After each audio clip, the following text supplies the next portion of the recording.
Hi and welcome to this second video about APEX. In this video we will have a look at how we can rig this character here using the AutoRig components. Whereas in the previous video we had a look at the APEX graph and how you can work quite low level with the APEX nodes. In this one we'll go in the complete opposite direction and have a look at the most high level node there is with APEX, and that is the AutoRig component. You can find that node here.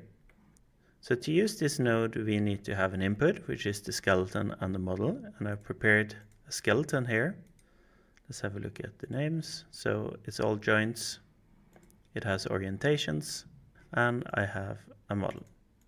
And here I've set up an example with the original KineFX SOPs workflow, and we'll have a look at that, and we will recreate the FK and IK setup here with the APEX AutoRig components. So to get started, I will quickly go over how I built the skeleton, the model, did the capture/skinning workflow, and then showed the KineFX SOPs workflow. But the focus of the tutorial is to go through the AutoRig component workflow with APEX. If you want to know more about the original KineFX workflow, I would highly recommend checking out the premium course on Entagma called KineFX 101. There are a ton of videos, and Chris Kopic is going into detail to all the concepts you need to know about the original KineFX workflow. I also want to mention that the skeleton setup, anything to do with your model, the capture/skinning, by the way, skinning is a Maya term, so if I say skinning, I mean capture, which is the Houdini term. So the capture workflow is exactly the same with the new APEX nodes. Nothing has changed there. The only thing that is different is the actual rig logic that we show here. So with that said, let's get started. So first up, let's quickly go through how I set up the skeleton.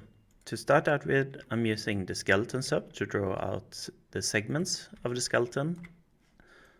And this is something I like to do to get proper orientations. Let's turn off the name here. When you just draw out the skeleton, it's hard to control the orientations, but when I draw it out by segment like this, I get nice orientations. So then afterwards, when using the edit node, I can move the different segments around, and I'm obviously using the model here as the reference, and then the orientations are still nice. And here I'm naming each segment.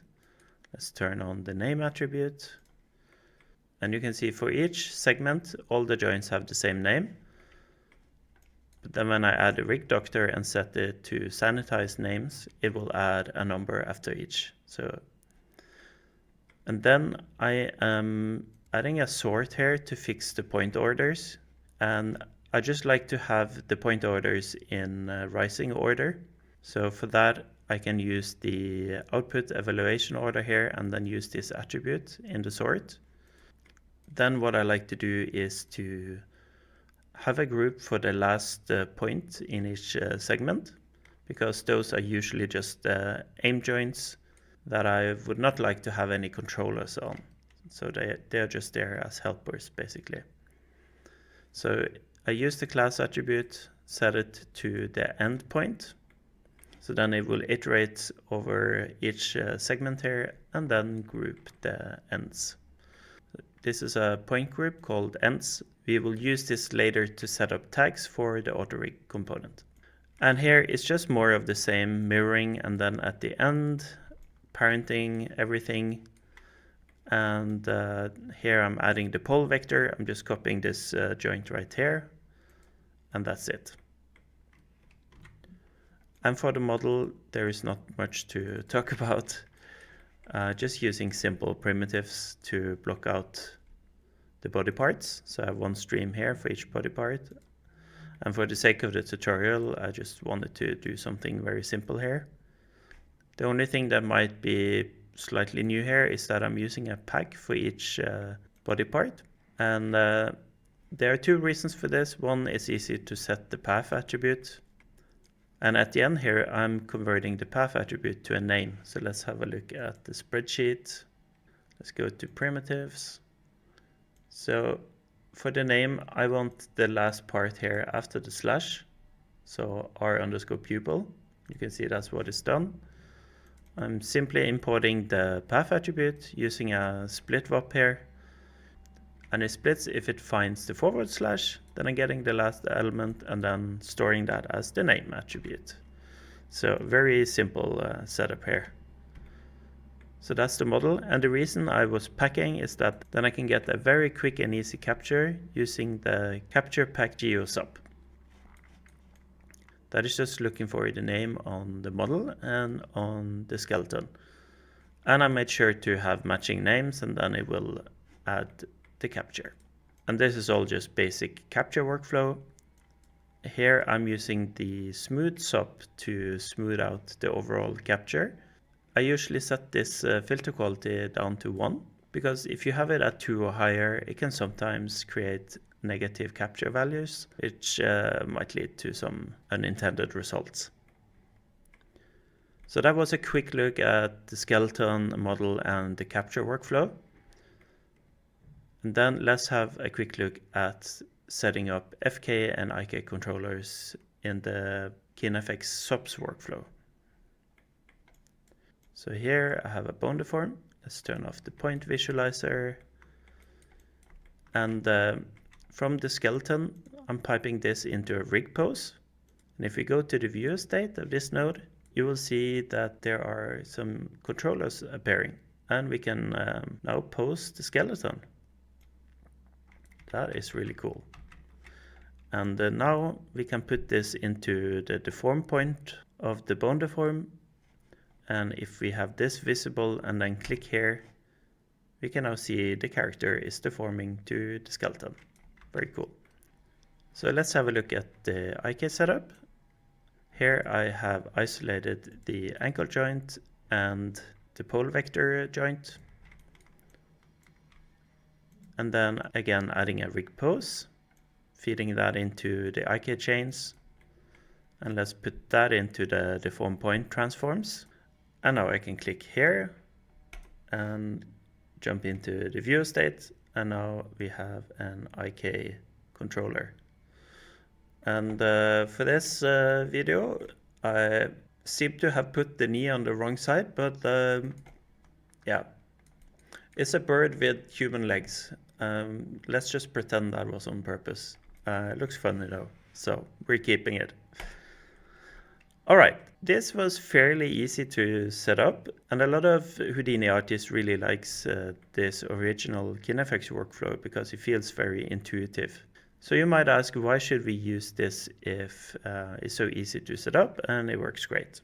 And it does work great, but it's not made to scale when you have multiple characters and you're doing more of a traditional shot workflow or a movie pipeline. It gets quite tricky to then set up a more complex rig logic, and then you have to expose all of these rig poses maybe into a top level HDA, and there are a lot of things there that gets slow, and it's quite inconvenient as a framework for animation. But I still use this a ton for like simpler setup. It's still a great workflow. So it's just to say that APEX is solving a different issue. And while it might be a bit more unintuitive to set up, I hope that you will see at the end how much you're getting from this new framework once you start animating. Okay, so let's get started looking at the APEX AutoRig component, which by the way falls under the whole KineFX category, because KineFX is a name for everything that has to do with animation and rigging in Houdini. So let's have a look here. We can delete this and make a new one, AutoRig component, like that. And the first part we should look at is the parameters here. So from the top there is something called component. You can expand that, and I won't touch any of this ever. The only thing you need to use is the drop down. And here you won't touch this either. The default settings are more than fine, base.rig. I will explain what that is in a minute. Under advanced, I won't touch this either. So to summarize, the only thing you need to use here is the drop down. By default it's set to snippet, which is the same as APEX script. So the snippet here is just a wrapper around what we did in the previous video. So inside of this HDA, there is an APEX script SOP, where the snippet parm is then promoted to the top level HDA. What we are going to do now to match the setup here is to first create the FKs and then the IK. So what we need to do is to go to this drop down here and choose FK transform. When we clicked here, this parameter UI changed. So this is dynamic and it depends on which component you have chosen up here. And now since I already have set a component, I get a warning that, hey, do you want to update the parameters? Because if I say yes now, it will delete these parameters and build new ones. And here you go. You can also refresh here and delete all these parms. So this HDA is quite unique in the fact that it has all of these templates and it dynamically builds the parameter UI depending on the component you're looking at. So let's choose the FK transform again. So the first parm here is called the guide source, and that is the skeleton we are going to pipe in from here. So we somehow need to name this guides.skel, and I will show this in a second. We are not going to touch any of these settings, so you can go to the next one. Here is also looking for guides.skel, and it's the same as here, so that's fine. And for the joints that it will look to add FK transforms on, it's anything that has a name basically, and that's also fine. Just means it will add a transform for every joint. And here we are also going to set some settings in a bit. That's basically if you want to add translation to your controllers, rotation and scale, and what joints that we want to promote. And in this context means to create a controller. If you're talking about promoting in a graph, it is either connecting a node to the input parms node or to the output node. Now, to connect this up, it's not obvious how to connect the skeleton and the model into this AutoRig component. So if you look at this first input, it's called a character stream. And this is a new concept with the AutoRig component nodes. So to create a character stream, we need to use a folder called pack folders. And let's input the skeleton first and then the model. The order here doesn't matter. And let's connect this to the character stream. And the last thing we need to add is the actual name here. So the first input, the skeleton, we already mentioned that this needs to be called guides.skel. So you don't need to type the dot, that is added automatically. So you have the name and the type. And the name in Apex can be whatever you want. The type, it has to be skel or shape, SHP, or rig. Those are the three types that Apex can understand. And so let's get the name for the model. Here you can just write base. That is a good generic name for any Apex input. And shape, SHP. So now let's have a look at the geometry spreadsheet. So we have two primitives now, one called guides.skel and one called base.shape. So what the pack folder is doing is actually packing this behind the scenes, naming this correctly, and I actually have a little example in here. So let's have a quick look at that.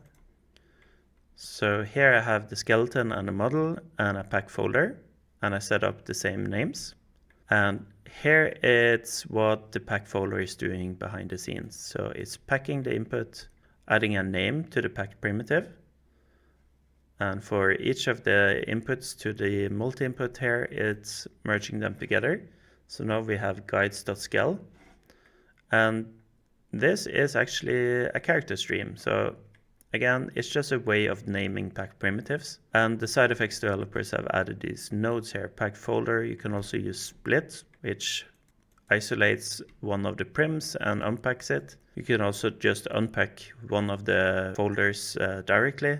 These nodes are really handy to use instead of manually having to use all of these basic subnodes.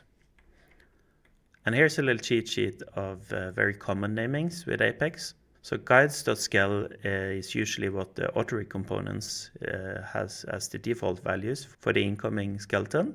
Then base.scale you can also use, and base.shape is usually the geometry. You can have multiple shapes coming in, but you might have to do some custom logic to get the inputs for all of that. Then base.rig is the actual APEX graph. And again, everything here is geometry in SOPs land. So when the AutoRig component is creating the graph, it's written down as geometry to a packed prim called base.rig. So if you go up one level, you can now see the base.rig here is the result that is outputting. So let's have a look in the scene viewer now. And with the viewer state active, you can now see this looks very much like the rig pose. So we have controllers here, and we can pose the skeleton. If you hit G, you get this channel widget, and if you hit K, you can set keys. I can only rotate these controllers, and I can only set keys on rotation. And if you have a look at the APEX graph, so let's find the APEX UI again. So let's split this top and bottom and go to animation and APEX network view. We can see here that we actually have a full rig graph now. And the AutoRig component node is doing some tricks to actually unpack the graph and display it. Because if you set an edit graph here, you won't see anything. Because this is still the character stream where we have the packed primitives, and the APEX graph UI cannot read the graph directly from the packed primitives. So just a note here, the AutoRig component is then just showing the unpacked version of this prim right here, which then is the graph. I hope that makes sense. Now the next thing I want to show is how to promote translation and scale to these joints. And that is very easy. Just go here under controls, and under the T promote group, hit star, and S promote group, type star. And now you can see here that if we can just make this a bit more clear, we take just a random transform object here, and you can see translation, rotation, and scale has been promoted to the inputs, and the APEX animate state understands this, and it adds a controller when it finds an input that is connected to this transform object. And we mentioned in the previous video, the transform object is a special node that has this kind of behavior with a view state. So now we have the FK rig, but I have controllers on my aim joints, and these were just meant to fix the orientations, and I don't actually want this to be a controller that the animator can manipulate and set keys on. So how can we exclude these controllers? So here where we set star, it just means take every transform object, and if I want to exclude some of them, we can use something called tags. And tags are a really cool addition to the whole APEX workflow. So here under the in skeleton, let's add a tag SOP, attribute adjust tags.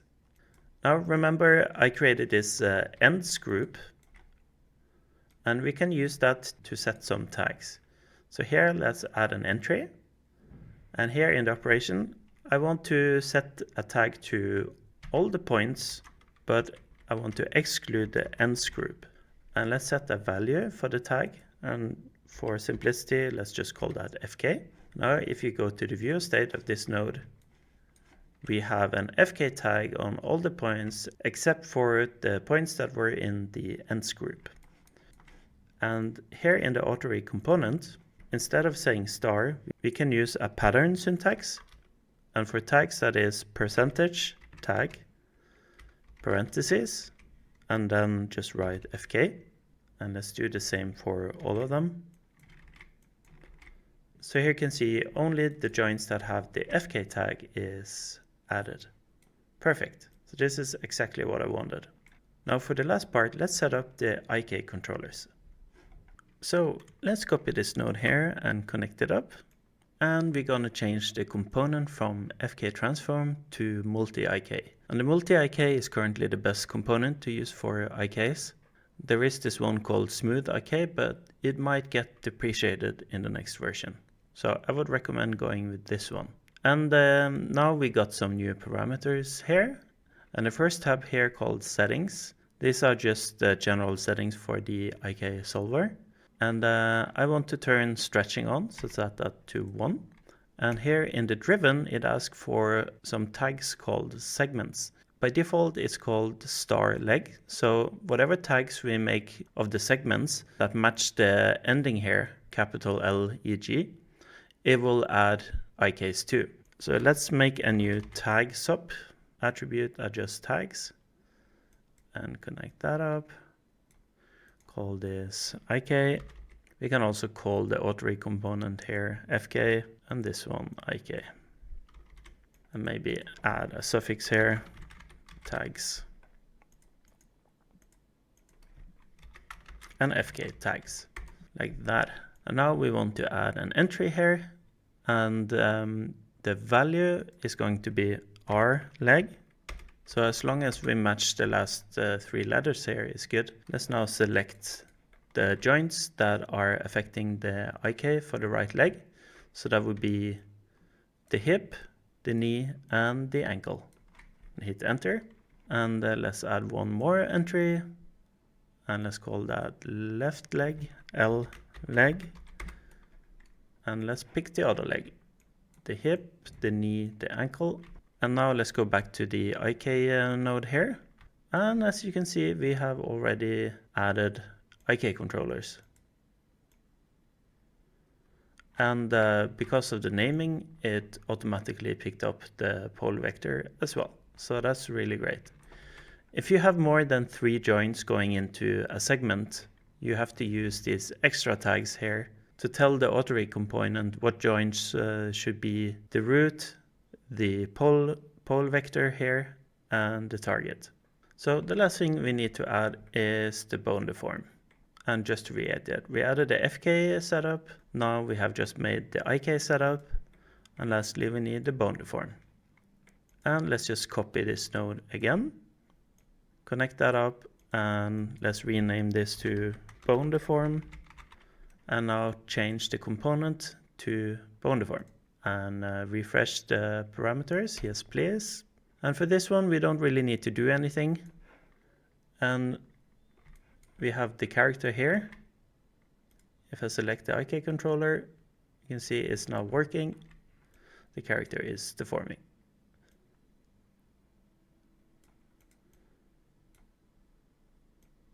Now we are ready to set up the animation shot. So for that you want to use APEX add character.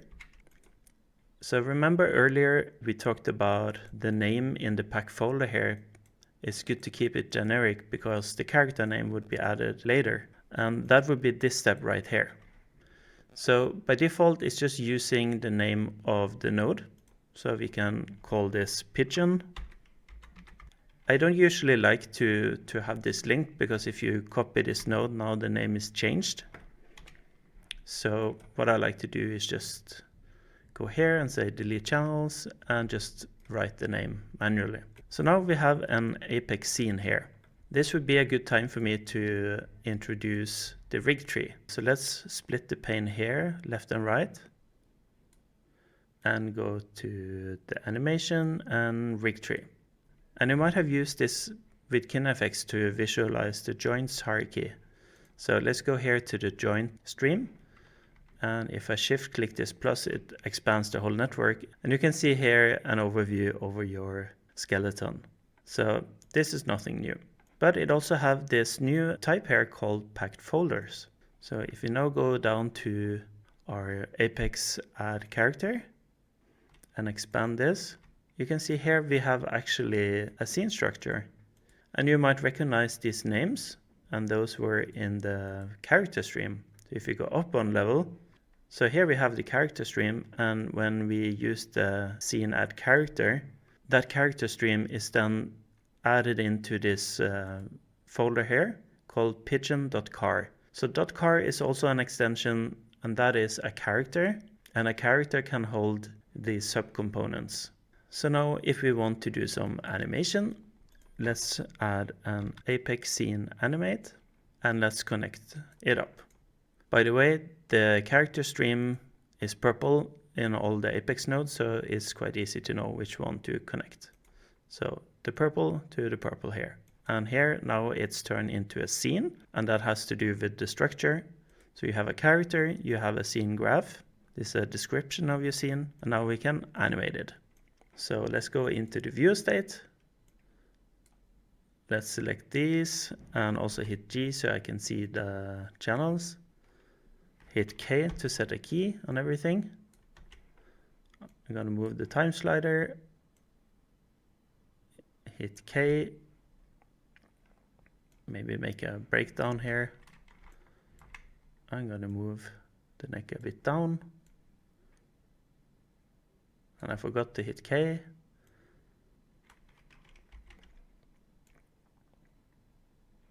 Beautiful animation. And animation is a huge topic in itself, and I won't be able to get into that in this video series, but who knows, maybe there will be one in the future. So now you can see here in our pack folder overview, we have a new folder called animation. It has some layer data. So in APEX, you have animation layers. That is something that you don't have in the old KineFX workflow. And here you have another primitive called _pigeon.car base. So this is where your actual animation lives. The last part I want to show is a bit more of this structure here. So let's go over to the geometry spreadsheet, and we can visualize the top pack primitives, so the pigeon.car and animation, which is the folder here and the folder here. And that is why this rig tree UI is so nice. You can actually see the full structure. So let's take this prim here and unpack it. So let's say unpack folder. So now I can take this stream here and I can control click. And now instead of the floating window, it will actually choose it here. This is a little bit confusing. You have to now choose this here and say accept. So now it's found the path to that prim. And if you look in the scene view, there is nothing here, but it has a lot of data. So if you go to the geometry spreadsheet, you can see that each of these prims here has the name of the animated channel. So you have neck joint, rotation Y, it has some values. It won't update when you scrub the timeline, but the APEX graph can read this. It's called a channel prim. And it reads this data here and it can extract the animation for you. This is really, really cool because now it's really easy to share animation data and everything is just stored as geometry. And we are in SOPs, so it's very easy to manipulate this data and procedurally build scenes and do lots of cool stuff. And this is a great foundation for this rigging and animation framework that is just going to get better and better and better for each release going forward. I hope I piqued your interest with the APEX. And in the next video, we will dive into the AutoRig components, see how it's built. It's looking a lot scarier than it is. And then we will see how we can build something similar like this from scratch using APEX script. I hope I see you in the next one. Thanks for following along. And only one thing left to say, and that is cheers and goodbye. The only reason we can afford having Magnus spend a ton of time creating this course for you is the amazing support that we get from our patrons. So if you want to ensure that we can do stuff like this in the future and also get access to a ton of other courses about KineFX or VEX or Houdini in general, please consider joining our Patreon. And a very big thank you goes out to all our existing patrons. Without you, Entagma would not be possible. Thank you.